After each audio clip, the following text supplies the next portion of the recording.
మధుర రాజ్యంలో క్రూరుడైన కంసుడి భయంకరమైన పాలన చేస్తున్న రోజులవి. కంసుడు సింహాసనం మీద కూర్చుని నాకు సాటి ఎవరు లేరు అని మురిసిపోతున్నాడు.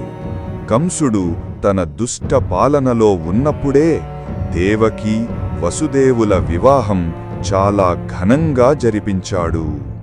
వివాహమైన తరువాత ఆకాశం నుంచి ఒక దివ్య తేజస్సు వచ్చి, ఓ కంస, నీవు పెద్ద మూర్ఖుడవి.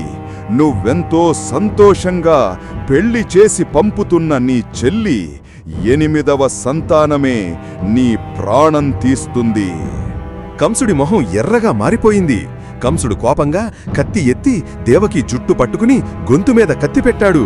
వసుదేవుడు కంసుడి పాదాల మీద పడి వేడుకుంటాడు.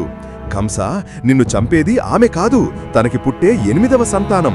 ఆ 8 మంది సంతానాన్ని నీకే ఇస్తాను, తనని విడిచిపెట్టు అని కంసుడు కత్తి దించి 1 నిమిషం ఆలోచించాడు. అయినా కూడా దేవకి వసుదేవులిద్దరినీ చెరసాలలో వేశాడు. దేవకి మరియు వసుదేవులు చీకటి చెరసాల గదిలో బంధించబడి బరువైన ఇనుక సంకెళ్లతో బంధించబడ్డారు. తడిగా ఉన్న చెరసాల గోడలపై మసక వెలుగు మెరుస్తోంది. వారు తమ 8వ బిడ్డ జననం కోసం ఎదురుచూస్తున్నారు.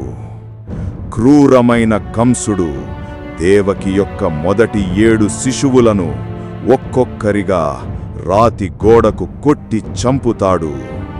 ప్రతిసారి దేవకి మరియు వసుదేవులు నిస్సహాయంగా సంకెళ్లతో బంధించబడి వారి పిల్లల విషాదకరమైన మరణాలను చూస్తారు.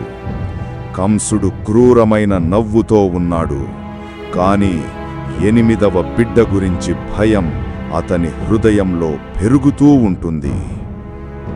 కృష్ణుడి జననానికి సిద్ధమవుతున్న దైవ ఉపస్థితితో చెరసాల పవిత్ర స్థలంగా మారుతుంది. నవజాత కృష్ణుడు నీలి రంగు చర్మం, నెమలి ఈక కిరీటం మరియు ప్రకాశవంతమైన చిరునవ్వుతో దివ్య శిశువుగా కనిపిస్తాడు. దేవకి తన చేతుల్లో దివ్య శిశువును పట్టుకుని ఆనంద బాష్పాలు కారుస్తోంది. శిశువు కళ్ళు విశ్వజ్ఞానంతో మెరుస్తున్నాయి.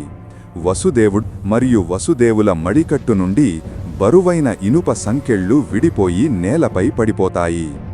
భారీ చెరసాల తలుపులు తమంతట తామే తెరుచుకుంటాయి మరియు కాపలాదారులు గాఢ నిద్రలో పడిపోతారు. కూడిన వర్షంలో వసుదేవుడు తన తలపై బుట్టలో బాలకృష్ణుడిని మోసుకుని ఉద్ధృత యమునా నదిని దాటుతున్నాడు. గొప్ప సర్పం ఆదిశేషుడు నీటి నుండి ఉద్భవించి దివ్య శిశువును కుండపోత వర్షం నుండి రక్షించడానికి తన అనేక ఫణాలను గొడుగులా విస్తరించాడు. మెతాడు తలుపులు అతని వెనుక మూసుకుంటాయి మరియు సంకెళ్ళు మళ్లీ వారి మణికట్టుపై కనిపిస్తాయి, ఏమీ జరగనట్లుగా. కాపలాదారులు వారి దివ్య నిద్ర నుండి మేల్కొనడం ప్రారంభిస్తారు. అన్నీ ఉన్నట్లుగానే తిరిగి వస్తాయి. కాని ఇప్పుడు ఆ బాలిక ఏడుస్తోంది. జననం గురించి కాపలాదారులను అప్రమత్తం చేస్తోంది. కోపంతో ఉన్న కంసుడు చెరసాలలోకి దూసుకుపోయి దేవకి చేతుల నుండి బాలికను లాక్కుంటాడు. అతను ఆ శిశువును రాతి గోడకు కొట్టడానికి ఎత్తినప్పుడు ఆమె 8 చేతుల దేవత యోగమాయగా రూపాంతరం చెందుతుంది. దివ్య దేవత గాలిలో తేలుతూ శక్తి మరియు కాంతిని ప్రసరిస్తూ కంసుడికి అతని శత్రువు ఇప్పటికే జన్మించి గోకులంలో సురక్షితంగా ఉన్నాడని హెచ్చరిస్తుంది.